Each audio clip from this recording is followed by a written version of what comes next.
반갑습니다. 47강 설명 잘 듣고 오셨습니까? 우리 화산 지형에 이어서 카르스트 지형 48강 내용을 들어가 볼 텐데요. 카르스트 지형은 아마 지구과학이나 한국지리를 들었던 친구들한테는 그렇게 낯선 용어가 아닐 텐데 세계지리를 처음으로 접하는 친구들한테는 조금 낯설은 용어일 수도 있습니다. 카르스트 지형의 뜻부터 해서 하나하나 살펴보도록 할게요.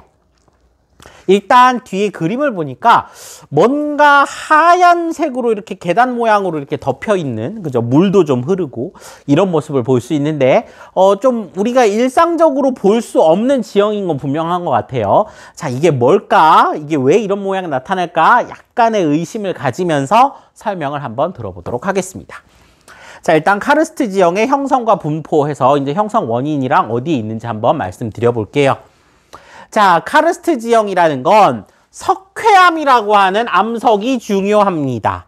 석회암이 분포하는 지역에서 이 석회암이 화학적 풍화, 물에 녹아버리거든요. 석회암이 물에 녹는 걸 용식이라고 하고요. 또 너무 많이 물에 녹았을 경우 온도가 낮아지거나 여러 가지 이유로 도로 석회암이 되어 튀어나오기도 합니다. 물에 녹았던 석회암이 튀어나왔다가 하면서 나타나는 독특한 지형입니다. 그러니까 지구상의 많은 곳에 있을 수가 없겠죠. 석회암이 존재하는 지역에서만 분포합니다. 자, 그러면 아까 말씀드렸다시피 뭐가 물에 녹고 뭐가 튀어나오냐, 이걸 한번 봐야 되는데요. 석회암이 물에 녹는 작용을 용식이라고 한다고 했죠. 용식. 물에 녹아서 침식된다는 뜻이에요. 용식. 자, 코로전이라고 하네요. 빗물이나 지하수에 의해 암석이 녹아서 침식되고요. 침전. 이거 왜 우리 비를 뜻하는, 그죠? 프리시피테이션하고 되게 비슷하게 생겼는데, 그죠? 그 단어죠. 이 침전이라는 건 액체 속에 포함되어 있던 물질이 다시 고체가 돼서 나옵니다. 보통 많은 경우에 높은 온도의 액체에 녹아있던 물질이 이 액체의 온도가 낮아지면서 다시 튀어나오는 이런 경우가 많겠죠. 요걸 침전이라고 해서 이 석회암이 물에 녹았다가 다시 튀어나왔다가 하면서 발생하는 지형이다 보시면 되겠습니다. 자, 그래서 뭐 용식, 침전 이렇게 나와 있고 반응 과정이 있는데 이거 안 중요해요. 이거 우리 화학 아니에요. 예, 화학식 안 써놨어요. 자, 다만 용식돼서 만들어지는 지형과 침전돼서 만들어지는 지형은 구분할 필요가 있습니다. 먼저 용식돼서 만들어지는 지형은 돌리네, 우발라, 폴리에라고 하는 어떤 거대한 구덩이들을 뜻해요. 석회암이 물에 녹아서 땅이 푹 꺼진 거예요. 또는 지하에 있는 지층이, 석회암 지층이 지하수에 의해 녹으면 석회 동굴이 되기도 해요. 자, 그 다음에 탑카르스트나 카렌 같은 아주 특수한 지형도 만들어지는데 요건 뒤에서 좀 더 자세히 설명을 해드릴 거예요. 자, 그 다음에 침전. 녹았던 석회암이 튀어나오면서 계단 모양의 땅을 단구라고 하는데 이 단구를 석회석으로 이렇게 덮었어요. 아까 우리 시작할 때 봤던 하얀색 그런 계단, 요걸 석회화 단구라고 하고, 그 다음에 석회동굴 안에 보면 석회동굴 자체가 석회암이 지하수를 녹였다 했는데 그 녹은 석회암을 품고 있는 지하수가 어느 순간에 도로 석회암을 뱉어내면서 종유석, 석순, 석주라고 하는 아름다운 풍경을 만들어내기도 하죠. 그래서 이렇게 용식과 침전이라고 하는 두 작용에 의해서 카르스트 지형이 만들어진다. 자, 그럼 어디서 만들어지느냐? 일단 석회암층이 있어야겠죠. 석회암층이 넓고 깊어야 되고 강수량이 풍부한 수분기후. 왜냐하면 물에 녹아야 돼요. 화학 반응은 온도도 좀 높아야 되고요. 물도 많아야 되겠죠. 그런 데서 잘 발생한다. 한대기후나 건조기후에서는 석회암이 있어도 카르스트 지형이 발달하기는 어렵겠습니다. 그래서 화학적 풍화가 활발한 곳에서 일어납니다. 자, 요거 용어 하나만 그래서 더 써둘게요. 자, 화학적 풍화가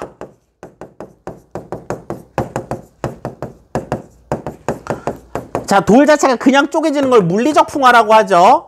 혹은 기계적 풍화라고 합니다.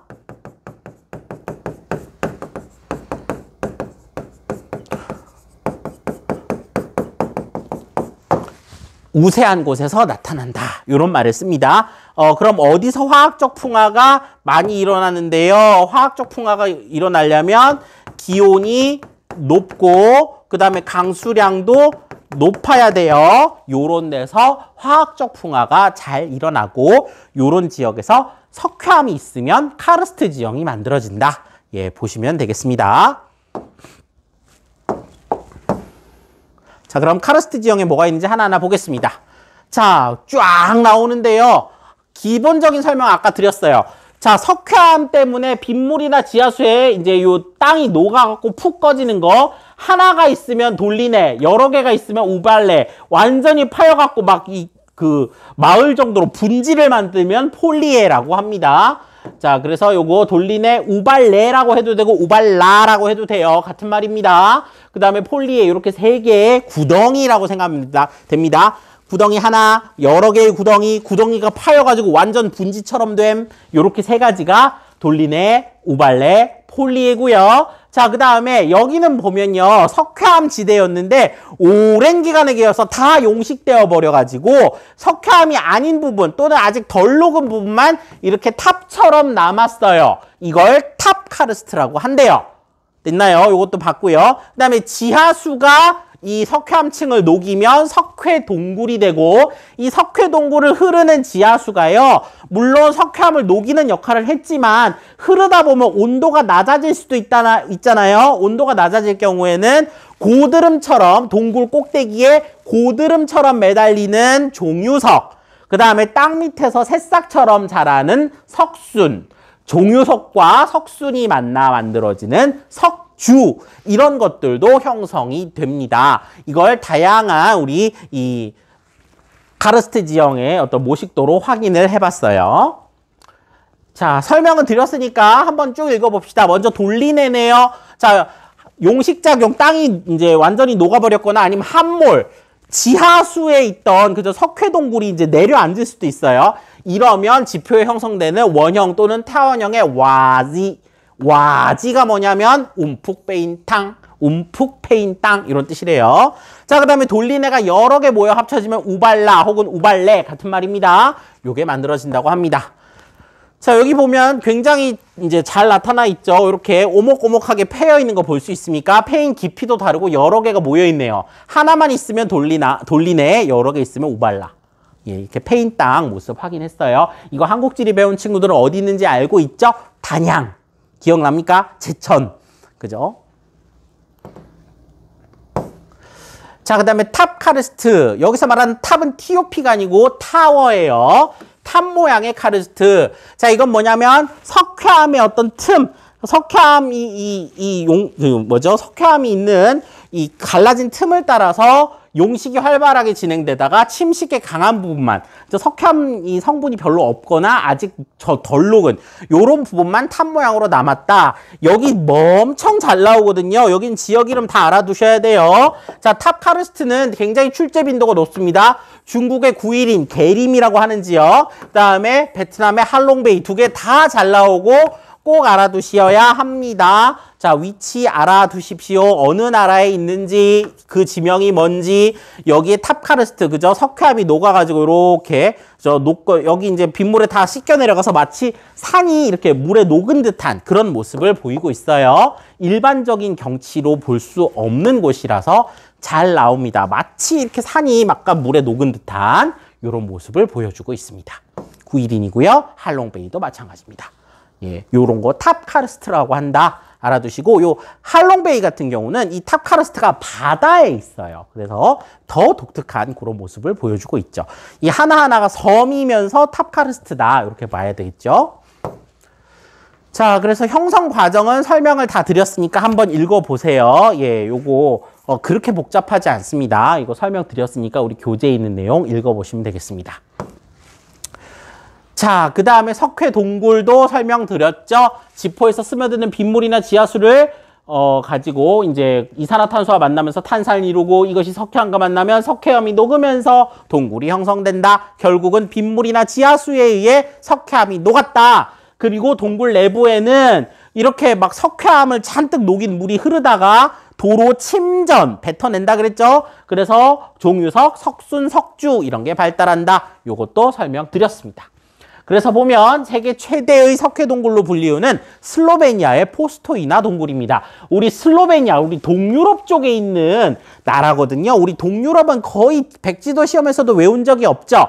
이 슬로베니아는 좀 알아두시면 좋겠습니다. 위치를 정확히 어떻게 아나요? 사실 위치를 정확히 알기는 어렵지만 이 석회동굴 얘기가 나왔고 지도에 동유럽의 점이 땅 찍혀 있으면 아, 이거 슬로베니아구나 하고 아시면 좋을 것 같아요. 물론 동유럽의 점을 여러 개 찍어가지고 슬로베니아의 위치까지 알아야 된다 그러면 선생님은 그거 너무 어려운 문제 같아요. 그래서 동부 유럽에 있는 국가고 여기가 이제 카르스트 지형의 어떤 본진 같은 데거든요.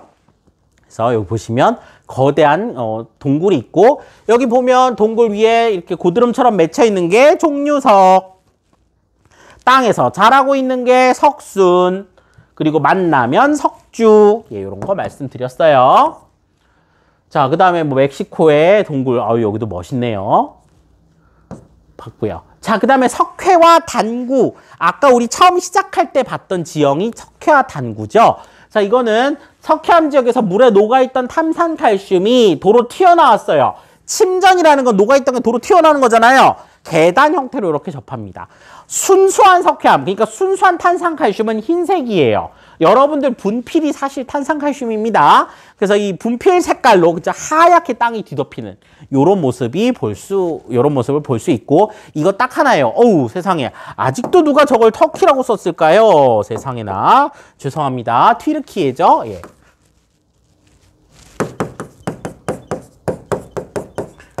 예, 튀르키에 있는 파무칼레라는 곳입니다. 자, 파무칼레 이름 기억해 두세요. 요것도 되게 잘 나옵니다. 예, 요거 명칭 기억해 두시고 전 세계에서 거의 이게 유일하다시피 하다고 합니다. 그래서 하얗게 덮인 이런 석회화 단구 보셨고요. 자, 그 다음에 여기 있는 흙을 테라로사라고 합니다. 포르투갈어로 붉은 땅이라는 의미로 석회암에서 탄산칼슘은 다 녹아버리고 이제 그 남은 성분 중에 대부분이 철이래요. 그래서 철이 녹으면 빨갛게 되잖아요. 그래서 붉은 흙 요런 게 된다고 합니다. 당연히 이제 논농사 같은 건 어렵고 이런 붉은색 토양을 이용해서 뭐 여러 가지 과일을 기른다든지 뭐 이런 일들은 할 수 있다고 하죠. 땅이 굉장히 빨갛죠. 자, 그 다음에 라피에 혹은 카렌이라고 하는 지형인데요. 이것도 잘 나온 적이 없는데 우리 평가원 모의고사에 나왔어요. 카렌도 별표 하나 쳐두세요. 자, 카렌도 탑 카르스트랑 큰 차이는 없는데 훨씬 더 작은 규모로 어떤 특정 지역에서 기반암, 이제 그 기반암이 다 드러난 거예요. 석회암 부분은 다 녹아버리고 그 남아있는 기반암이 드러난 것이다. 석회암이 지표에 노출되어 그 틈을 따라 흘러내린 빗물이 용식해서 뾰족뾰족하게 남아있습니다. 요게 핵심입니다. 석회암이 녹아버려서 그 아래쪽에 잘 녹지 않는 부분이 뾰족뾰족 드러난 걸 카렌 혹은 라피에라고 한다. 우리 모의고사에서는 카렌이라는 표정으로 나왔고 이것도 요것뿐입니다. 마다가스카르의 그랑칭기 이거가 거의 유일하게 나오는 사례거든요. 요것도 알아두시면 좋겠죠. 마다가스카르 위치도 알고 있을 거라고 봅니다. 이렇게 생겼어요. 카렌. 예. 마다가스카르의 그랑칭기. 여기 다 녹고 여기만 남았다. 자, 그러면 요 지역에서의 주민 생활 모습 간단하게 살펴보도록 하겠습니다. 일단 테라로사 토양은 배수가 잘 되어 논농사는 못해요. 우리 한국지리 배운 친구들은 알 거예요. 돌리네에서는 농사 못 짓는 거, 논농사 못 짓는 거. 자, 그래서 지중해연안의 테라로사에서는 포도 재배가 유리하다. 그 다음에 석회암은 시멘트의 원료니까 시멘트 공업이 발달한다. 그 다음에 석회암의 변성암인 대리석 같은 것들도 채취한다. 석회암이 변성작용을 받으면 대리석이 된대요. 그 다음에 관광산업이 발달한다. 요런 게 이제 기본적인 특징 되겠습니다. 자, 여기까지 해서 48강 내용 말씀드렸고 좀 짧았죠. 마지막으로 이제 49강. 우리 기나긴 세계지리 수업의 마지막 개념 영상입니다. 해안지형. 예, 아름다운 해안으로 떠나보는 것을 기대하면서 이제 49강으로 가보도록 하겠습니다. 48강 설명은 여기까지예요. 감사합니다.